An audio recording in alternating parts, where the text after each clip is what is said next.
ከአርሲ እጅግ አሳዛኝ የተባለ ዜና ተሰምቷል። በምስራቅ አርሲ ሀገረ ስብከት በኦርቶዶክሳውያን ላይ በተፈጸመ አሰቃቂ ጥቃት ከ10 በላይ ኦርቶዶክሳውያን ሕይወት ማለፉና ታሪካዊ የተባሉ አብያተ ክርስቲያናት በእሳት መውደማቸውን ማህበረ ቅዱሳን ቲቪ ኧረ ፍትህ ዳኛ ወዴት አለ? ከተማውስ ጉድ ምን አለ? ለማይራራው አመፅ ለተሞላ ፍርድ የለም ወይ? አደራ ለበላ አደራ ለበላ። እናንት ግፈኞች ሆይ ትሞታላችሁ። እናንት ጨካኞች ሆይ ጨካኙ ሞት ይይዛችኋል። እናንተ አፈር አይንካን ያላችሁ፣ እናንተ የሰው ብሶት የማይገባችሁ፣ እናንተ ሰው በማስለቀስ የምትኖሩ፣ እናንተ ልጆቻችሁን የረሳችሁ፣ እናንተ የምታስተዳድሩት ህዝብን የዘነጋችሁ፣ ጉቦ እየተቀበላችሁ ያስጨነቃችሁ እንዳትረሱ። ኦርቶዶክሳውያን በአጠቃላይ አልቀው ሌሎችን ለማስገባት ከተፈለገ መሞከር ነው። ቤተ ክርስቲያኒቷን መድፈር ግን አደጋ ነው። ለሃይማኖቱ የማይሞት ነው።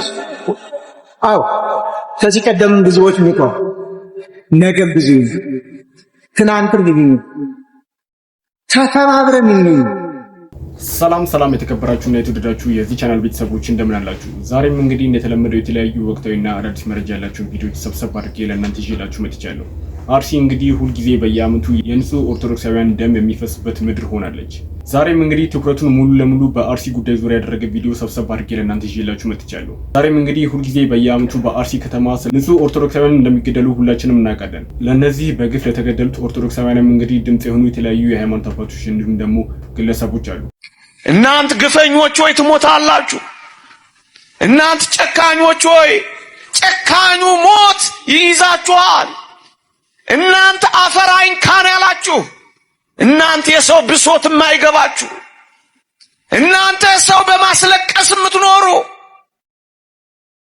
እናንተ ልጆቻችሁን የረሳችሁ፣ እናንተ የምታስተዳድሩት ህዝብን የዘነጋችሁ፣ ጉቦ እየተቀበላችሁ ያስጨነቃችሁ እንዳትረሱ። ትሞታላችሁ። ገደልክ ትገደላለህ። እንዳሰቃየ ትሰቃይ፣ እንዳስለቀስ ታለቅሳለህ፣ እንዳስነፈረክ ትነፈርቃለህ፣ እንደገፋ ትገፋለህ። እንዳትረሳ ትሞታለህ። አርቲስት ሰለሞን ሙሄ በአርሲ እየተፈጸመ ስላለው ግድያ በምሬት ይህንን መልእክቱን አስተላልፏል። ሁላችሁም ይህንን ቪዲዮ ኮፒ ሊንክ እያደረጋችሁ ለብዙ ሰው ሼር አድርጉት። የምናውቀው ነገር ነው። ቤተክርስቲያን ተቃጥላለች። እንግዲህ ለማንና ቤት እንደሚባል አይታወቅም። ነገር ግን ዝም ማለት ልክ ስላልሆነ እውነት የሚሰማ ፈጣሪ አለ፣ የሚያይ ፈጣሪ አለ፣ የሚፈርድ ፈጣሪ አለ። ማንም ጽዋውን ሳያወራርድ ማንም የሰራውን ስራ የበደለውን በደል ሳይክስ ወደ ላይኛው ዓለም እንደማይሸጋገር እንደ ክርስቲያን አምናለሁ። ስለዚህ ቅጣታቸውን ይቀበላሉ እናምናለን። ነገር ግን እየተጎዳ ነው እና መቼ ነው የሚያበቃው? የወገን ሞት መቼ ነው የሚያበቃው? መርጧል ቃሽ ትባላለህ ስትናገር። አትግደሉን ነው፣ ሌላ አይደለም። እነዚህ ሰዎች ብቻም ሳይሆኑም እንግዲህ በቅርቡ ወደ ኢትዮጵያ መጥቶ የነበረው ታዋቂው ቲክቶከር ዲሊያን ፒጅ ስለ አርሲ ኦርቶዶክሳውያን ድምጹን አሰምቷል። What is happening to Ethiopian Orthodox Tewahedo Christians in RC cannot stay silent any longer. Please don't scroll. This may be the only voice they have right now. Today, countless Ethiopian Orthodox Tewahedo Christians in RC are facing severe intimidation, targeted attacks, and coordinated violence. ሁልጊዜ እንደዚህ አይነት አሰቃቂ ግድያ በኦርቶዶክሳውያን ላይ ሲፈጸም ፍትህ ለአርሲ እያልን ብቻ መጮህ ተገቢ አይደለም። ይህ የአባ ገብረ ኪዳን መልእክት ነው። ሰው ከክርስቶስ ጋር የሚኖርበት ቀን ይናፍቃል። ይሄኛ ያለው በእኛ እጅ ነው። ቤተክርስቲያን መከራ ውስጥ ናት። በገንዘብ ሰው ይታረዳል። በገንዘብ ካህን ይሸጣል። እንዴት ነው የምናደርገው? በክርስቶስ ቤት ውስጥ እሱ ደሙን ያፈሰሰለት ሰው ይታረዳል፣ ይገደላል። እየተሰደድን ነው። እኛ እኮ ከቤተ ክርስቲያን ውስጥ የቆምን ይመስለናል እንጂ ስደተኞች ነን። እና አባቶች ልናስብ ይገባል። ሁሉ እንደሆነ ያልፋል። የበላም እንዳልበላ ይሆናል። የለበሰም እንዳልለበሰ ይሆናል። ነገ ክርስቶስ ሁሉንም እንደስጦ ያሰጠዋል። ቤተ ክርስቲያን ውስጥ ሰላም ያስፈልጋል። እኔም ብለው ይሄንን ክርስቶስ ለቤተ ክርስቲያን ይዞላት የመጣ ነገር የይቅርታ ደም ነው። ዓለም የሚቀድስ ደም ነው ይዞ የመጣ። ካህን እጆቹ ይቅርታን ያፈሳል፣ ይቅርታን ያንጠበጥባል። ቅዳሴ ላይ እጆቻችን የይቅርታ ደም ተነክረው ወጥተው እንዴት የሰው ደም እናፈሳለን? እንዴት እንደበድባለን? እንዴት እንሳደባለን? እና አሁን ተመልሰን ይሄን ማሰብ አለብን። እውነቴን ነው። እዚህ ያለነው ካህናት እንኳን ሄደን መታረቅ አለብን። ካልሆነ ግን ምዕመናን የኛን ገፈታ ነው እየቀመሱ ያለ። ቤተክርስቲያን የኛን ገፈታ የኛን ዕዳ ነው እየጠጣች ያለችው። ዘመዶቼ ሹመቱም ያልፋል፣ ሁሉም ያልፋል፣ ፉክክሩም ያልፋል፣ በዘመድ መታጀቡም ያልፋል። የማያልፍ ቀን አለ። ክርስቶስ አክብሮና ከዚህ በላይ ምን ያርግልን? የእሱ አገልጋዮች ሌሎች የኦርቶዶክስ የሃይማኖት አባቶችም እንግዲህ በዚህ ጉዳይ ዙሪያ ያስተላለፉት መልእክት አለ። 20 ዓመት ተቀጣ፣ የኦርቶዶክስን ቤት ያቃጠለ፣ ብራና መጽሐፍት ያቃጠለ፣ ካህን ያረደ፣ ፍርድ ተቀበለ ብለህ ንገረን። ምንድነው እያለባበሱ ማለፍ? አንድ ቤተ ክርስቲያን መገንባት 20 ዓመት ነው፣ 10 ዓመት ነው። ማቃጠል 3 ደቂቃ ነው። መገንባት እውቀት ይጠይቃል፣ ማሰብ ይጠይቃል፣ ኢንጂነር መሐንዲስ የተማረ ይጠይቃል፣ ጉልበት ይጠይቃል። ማቃጠል ግን መደደብ ብቻ ነው የሚጠይቀው። መደደብ መደንቆር ብቻ ነው የሚጠይቀው። 3-4 ጉሊት ቁጭ ብላ መቀናቷን የፈታች ደሃዋ ሴት አመልክበታለሁ፣ አለቅስበታለሁ፣ እቆርበታለሁ ብላ እንደ ችቦ ይነድና አመል ይሆናል። ከዛሳ መልሶ የሚያሰራው ያው ምስኪን ሕዝብ 40 እና 50 ዓመት ያገለ የተማረ መርጌታው ቤተ ክርስቲያን እንዳትዘጋ ክርስትና አንስቶ አስተምሮ ቀድሶ አቅርቦ ቅኔ ማህሌቷ ላይ የቆመው ካህን መንበሯ ላይ ስጋ ወደሙ የሚፈትት ካህን አንድ ካህን ለሞተ ወደ 310,000 ሰው አይበቃም። እነዚህ ጥቂት ካህናት ሲታረዱ ሲገደሉ መስማት አንፈልግም። ከበሮውን ብራና መጽሐፍቱን ጸናጽሉ መቋሚያው የተቃጠለው መስቀል ነዋየ ቅድሳቱ ልብሰ ተክህኖ መንበሩ ምን ያልተቃጠለ ምንጣፉ አትሮኖሱ ሁሉ ወድሟል። ለምን መሆን ያለበት ያቃጠለው ክፍል ተይዞ እንዳቃጠልካት ይችን ቤተክርስቲያን ሰርተህ አስረክብ ተብሎ መፈረድ አለበት። ከዚህ ምስኪን ሕዝብ የሚሰበሰበው ታክስ እኮ ነው የባለስልጣናቱን ሆድ የሚሞላው። ሹሞች ከቀበሌ ጀምሮ እስከ ላይ ያላችሁ በተለይ አንዳንዶች ታች አካባቢ በተለይ በክፍለ ሀገር ሲዞር አይሆን ኦርቶዶክስን ስታጠቃ ነው ደሞዝ የሚከፈል የተባላችሁ ይመስል ጥቃት የምትፈጽሙ ሊበቃችሁ ይገባል። እዚህ ሀገር ላይ የሃይማኖት ጦርነት ያልተነሳው ስላልተወጋን አይደለም፣ እየተወጋን ኦርቶዶክሶች ስለታገስን ብቻ ነው። ቤተክርስቲያን ተቃጠለ ብሎ መስጊድ ያቃጠለ ሰምታችኋል? ሰምታችኋል? ጅማ ካህናት ታረዱ ብሎ ሸኪውን ያረዳለ? ኡስታዙን ያረዳለ? የለም። ስንት ጊዜ ነው ተዋህዶ የተገደለችው? ጅጅጋ ተገደለች፣ ጅማ በሻሻ ተገደለች፣ ባህሌ ላይ ተገደለች፣ አርሲ ላይ ተገደለች፣ ዘዋይ ላይ ተገደለች፣ ሻሸመኔ ላይ ተገደለች፣ ሲዳማ ላይ ተገደለች፣ 24 ቦሌ ላይ ተገደለች፣ ወይብላ ላይ ተገደለች፣ ቃሊቲ ላይ ተገደለች። ቤተ ክርስቲያን መቼ ነው ያልተገደለች? አይገባህም። ያለፍንበትን የሆነ ነገር ከደረሰ በኋላ መግለጫ ጋጋታ አዝነናል። በሆነ ነገር ማዘን አይደለም። ያቃጠለውን ለፍርድ አቅርበው ያቃጠለውን ይሄ ነው ብለህ በቴሌቪዥን አሳየን። 20-30 ዓመት ተቀጣ። የኦርቶዶክስን ቤት ያቃጠለ ብራና መጽሐፍት ያቃጠለ ካህን ያረደ ፍርድ ተቀበለ ብለህ ንገረን። ሁሉም ሰው ዝም ቢል እኛ ዝም ብል ሰባኪዎች ዝም ብንል እግዚአብሔር ለቤቱ ዝም አይልም። እግዚአብሔር ስለተዋህዶ ዝም አይልም። የአባቶቻችን ደም ይጮሃል። ስልጤ ወራቤ የተሰዋው የወንድማችን ደም ይጮሃል።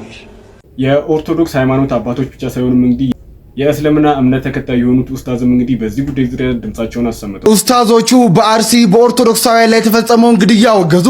በምስራቅ አርሲ በኦርቶዶክሳውያን ላይ የተፈጸመው አሰቃቂ ጥቃት ተከትሎ ኡስታዝ አቡበከር፣ ኡስታዝ ያሲን ኑሩ እንዲሁም ኡስታዝ አህመዲን ጀበል ድርጊቱን በማውገዝ ሀዘናቸውን ገልጸዋል። የንጹሃን እልቂት በቃ ሊባል ይገባል ያሉት ኡስታዞቹም በምስራቅ አርሲ ዞን በአሰኮ በሽርካ እንዲሁም በሆንቆሎ ዋቤ ወረዳ የኦርቶዶክስ እምነት ተከታዮች በታጣቂዎች በመገደላቸውና በርካቶች ከቤት ንብረታቸው በመፈናቀላቸው ማዘናቸውን የገለጹት ኡስታዞቹ ይህንን አረመናዊ ድርጊት በጽኑ እንደሚያወግዙ እንዲሁም ሁሉም ኢትዮጵያዊ ይህንን መሰሉን እልቂት ለአንዴና ለመጨረሻ ጊዜ ለማስቆም እጅ ለእጅ ተያይዞ ሊቆም ይገባል ያለው ኡስታዝ አቡበከር ለሞቱት እረፍትን፣ ለቤተሰቦቻቸው መጽናናትን እንዲሁም ጉዳት ለደረሰባቸው ወገኖች ቶሎ ያገግሙ ዘንድ አላህ እንዲረዳቸው እንዲሁም የተፈናቀሉትን ወደ ቀያቸው ደህንነታቸው ተጠብቆም በአስቸኳይ ይመለሱ ዘንድ ልባዊ ምኞቱን ገልጿል። ይሄኛው አዲሱ ኬቢ ኒውስ 2 አካውንቴ ነውና ሁላችሁም እንግዲህ ፎሎ ማድረግ አዳዲስና ፈጣን ወቅታዊ መረጃዎችን ያገኙ። የሃይማኖት አባቶችም እንግዲህ ዝምታ በእናንተ አያምርም፣ እንደዚህ አይነት አሰቃቂ ወንጀሎች ሲፈጸሙ እናንተ ተሰሚነት አላችሁ ሲልም እንግዲህ አንድ ወንድማችን ያስተላለፈው መልእክት አለ። የሃይማኖት አባቶች በእናንተ አያምርም፣ ፍርሃት በእናንተ አያምርም፣ ሌብነት በእናንተ አያምርም፣ ውሸት በእናንተ አያምርም። ሰው ይዋሽ፣ ሰው ይስረቅ፣ ሰው አፍቅሮተ ነዋይ ኖሮት ዓለምን ወዶ ይጥፋ። እናንተ ግን እረኛ ተብላችሁ ሕይወታችሁን ለእግዚአብሔርና ለሰው የሰጣችሁ ስታጭበረብሩ አያምርባችሁ። አብዛኛው የኢትዮጵያ ችግር አብዛኛው ሰው በመንፈስ አለመገራቱን፣ በመንፈስ መግራት ደግሞ የእናንተ ኃላፊነት። መንግስትም ቢያጠፋ፣ ህዝብም ቢያጠፋ፣ ወጣቶች ቢያጠፉ፣ ሀገር ዓለም ቢያጠፋ እናንተ ወደ ቀና ወደ ትክክለኛው መስመር ውሰዱት እንጂ ከጠፋው ዓለም ጋር ስትጠፉ አያምርባችሁም። ካበደው ዓለም ጋር አብራችሁ ስታብዱ አያምርባችሁም። ምክንያቱም ስትጠየቁ ከኛ ከመደበኛ ሰዎች በተለየ መንገድ ትጠየቃላችሁና እባካችሁ እብደቱን ዓለም ላይ ያለውን ችግር ለማስቆም እናንተ ታስፈልጋላችሁና ተመለሱ። የፈለገ ቢሆን በእምነት ረብሻ ከተነሳ መቆም እንደማይችል ታውቃላችሁ። ማንም ሰው ደግሞ የሚጎዳ የለም። የሚጎዳው ምስኪኑ ህዝብ ነው።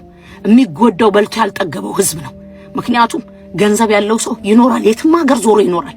እዛ ሀገር ላይ ግን ያሉ ቀንና ሌሊትን ሰዓቴን እንዴት አሳለፍኩ፣ ልጆቼን እንዴት አስተማርኩ፣ ወጥቼ በሰላም ገባሁ እያለ የሚጨነቀውን ምስኪኑን ህዝብ ነው የምታስጨርሱት። ኮሜንት ላይ የምትጽፉት ጽሁፍ ኦርቶዶክሶችም ሁኑ እህቶቼ፣ ወንድሞቼ፣ ሙስሊሞችም የምትጽፉት ጽሁፍ ንቁ። እነሱ ሙስሊሞች አገራችሁ እንደዚህ ሁኑ፣ ክርስቲያኖች እንደዚህ ሁኑ እያሉ ራሳቸው ይጻጻፋሉ ራሳቸው። ከዛ እናንተ ሙስሊም ይመስላችሁና ትሳደባላችሁ፣ ከዛ ክርስቲያን ይመስላችሁና ትሳደባላችሁ፣ እርስ በርሳችሁ ትያያዛላችሁ። ንቁ። አእምሮ ሰጥቶናል የሰማይ የምድር ባለቤት። ሁላችሁም እዚህ ውስጥ ያላችሁ ጭንቅላት አላችሁ፣ ማስተዋል ትችላላችሁ፣ ማየት ትችላላችሁ፣ ሮንግን ከራይት መለየት ትችላላችሁ።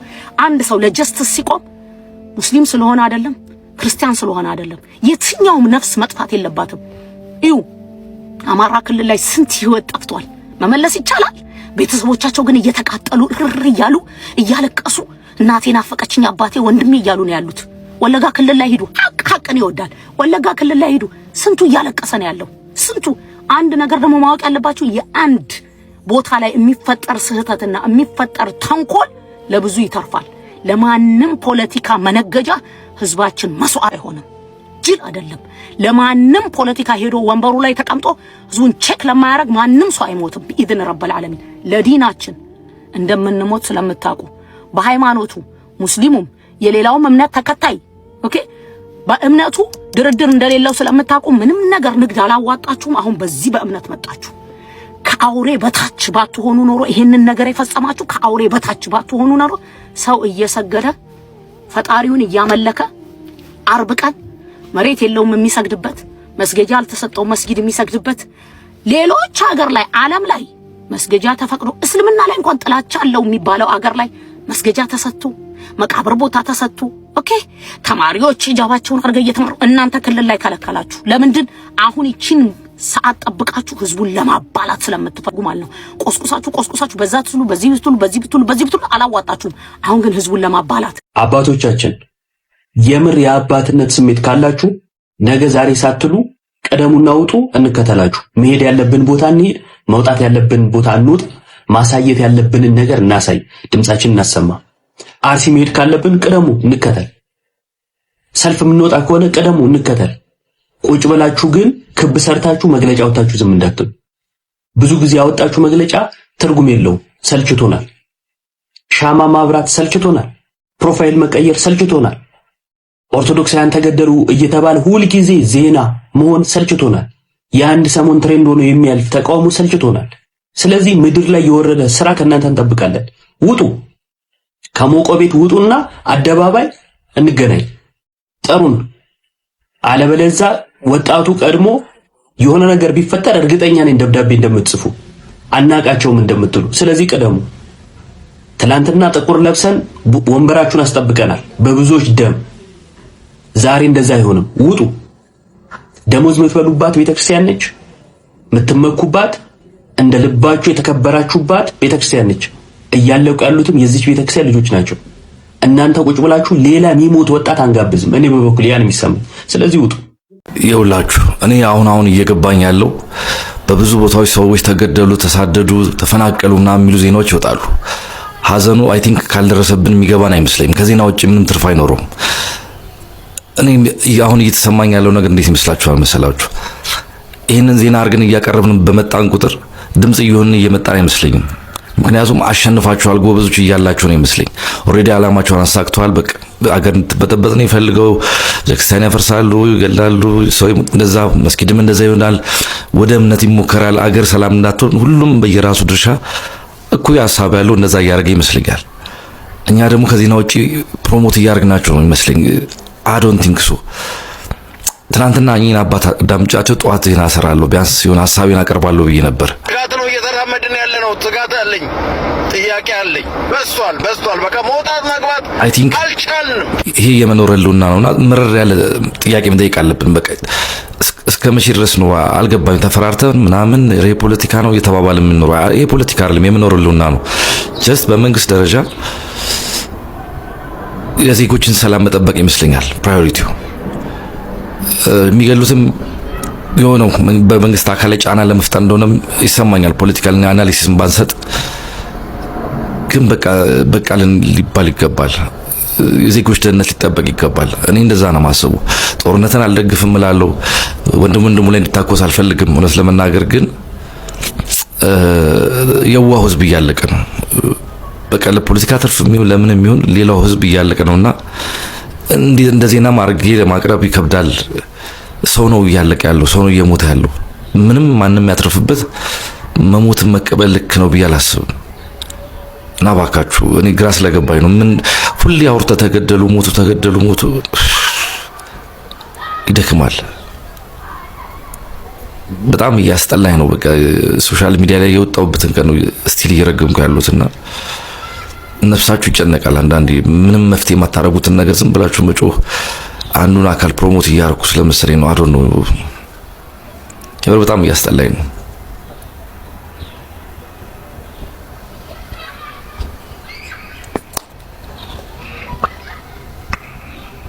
ተዋናይት ነሽ? አዎ ነኝ። ፊልሞች ትሰሪያለሽ? እሰራለሁ። ተከታታይ ድራማዎችን ትሰሪያለሽ? እሰራለሁ። በዚህ ደረጃ እንዴት ኑሮሽ ሊወርድ ቻለ ብዬ ነው። እንግዲህ ኑሮ ከእጅ ወዳፍ ነው እንደገለጽኩት። እንትን ላይ ሮጥኩኝ ሩጫዬ ፈቀቅ ሊልልኝ አልቻለም። ኑሮው ደግሞ አሁን ያለሁንበት ኑሮ ከፍ እያለ እንጂ ዝቅ እያለ አልመጣም። በድሮ ያኔ ልጆቼን በወለድኩበት ሰዓት ያኔ በነበረው ሰዓት ቢሆን ይሄ ክፍያ ይሄ የማገኘው ገንዘብ ሀብታም እኮ ነኝ። በወቅቱ እኮ ቤት ይሰራል። በወቅቱ በዛን ሰዓት ቦታም ባትመራ ትንሽዬ ጭቃ ቤት ቦታ ያላት የጭቃ ቤት ገዝተህ እንደምንም ህጋዊ ለመሆን አሳርህን ትበላለህ። አሁን ግን እኮ ቤት ለመስራት አይደለም አሳርህን የምትበላው፣ ለመብላት ነው አሳርህን በልቶ ለማደር። ታዲያ እንደ ሰው እንኳን ዘንጬ አልወጣም። እኔ በተገኘው ልብስ ነው ዝም ብዬ የምወጣው። አንድ ሴት አለች የደላት እንዲሁ አርቲስት ቦታ ላይ ነው ማቃትና ቤዛ አለች፣ ለምን አዘንጭ? አንቺ እኮ አርቲስት ነሽ፣ ለምንድን ነው ዝንጥ ሽክ ብለሽ የማትወጪ? ለምን እንደዚህ ሆነሽ ትወጫለሽ? ትለኛለች። ዝም ብዬ አያታለሁ። ምን ነው እውነቴን ነው ስትል እውነትሽን ነው አንቺ፣ እውነትሽን ነው በአንቺ አስተሳሰብ እውነትሽን ነው፣ በእኔ ግን አይደለም። ለምን ሂውማን መግዛት፣ ጆሮ ላይ ሀገር ኮልኮሌ ማብዛት፣ ዝነጣ ማሳየት አይደለም። እኔ መኖር ነው ለመኖር ነው እኔ የምሮጠው። የቤት ኪራይ ከፍላለሁ፣ ሆዳለ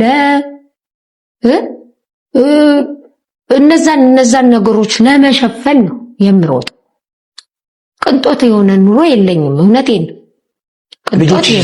ልጆቼ ተማሪዎች ይማራሉ፣ ቢሰሩም ይማራሉ። አዎ እየሰሩ የሚማሩ ራሳቸውን ከፍ ለማድረግ የሚሮጡ ናቸው። እነሱን ከሚራመዱት እርምጃ ማገድ አልፈልግም። ራሳቸውን እንዲያሳድጉ ትልቅ ቦታ ያለሽበትን ያውቃሉ። አብረን እየኖርን ያውቁ የለን። ይሄ ስራ ደግሞ ሲፈልግ አሁን አብራችሁ ነው የምትኖሩት? አዎ ከልጆችሽ ጋር። አዎ ስለዚህ እነሱንም ማኖር አለብሽ። አዎ እነሱንም ማገዝ አለብሽ። ምክንያቱም ተማሪዎች ናቸው፣ ስራ ላይ ያዙ። ስራቸው ደሞዛቸው ከትምህርት ቤትና ከራሳቸው ጉዳይ የሚያልፍ አይደለም። ለማንኛውም ቤተሰቦች ለዛሬ ጅላችሁ የመጣሁት ይህንን ይመስል ነበረ። ስለ አርሲ ጉዳይ እንግዲህ በየአመቱ ሁሉ የሚፈጠር ወንጀል እንደሆነ ሁላችንም እናውቃለን። እንደዚህ አይነት አሰቃቂ ወንጀል ሲፈጸም እንግዲህ ሁላችንም ድምጽ ማሰማት ብቻ ሳይሆንም እንግዲህ ቋሚ ወይም ደግሞ ዘላቂ የሆነ መፍትሄ መፍጠር አለብን ብዬ አስባለሁ። ለማንኛውም ቤተሰቦች በዚህ ጉዳይ ዙሪያ የተሰማችሁን ሀሳብ አስተያየት ኮሜንት ላይ አስቀምጡልኝ። ለዚህ ቻናል አዲስ ናችሁ ደግሞ ሰብስክራይብ በማድረግ የተለያዩ ወቅታዊና አዳዲስ መረጃዎችን ማግኘት ትችላላችሁ። ቀጣይ በተመረጡና አዳዲስ መረጃ ባላቸው ቪዲዮዎች እስከምንገናኝ ድረስ መልካም ጊዜ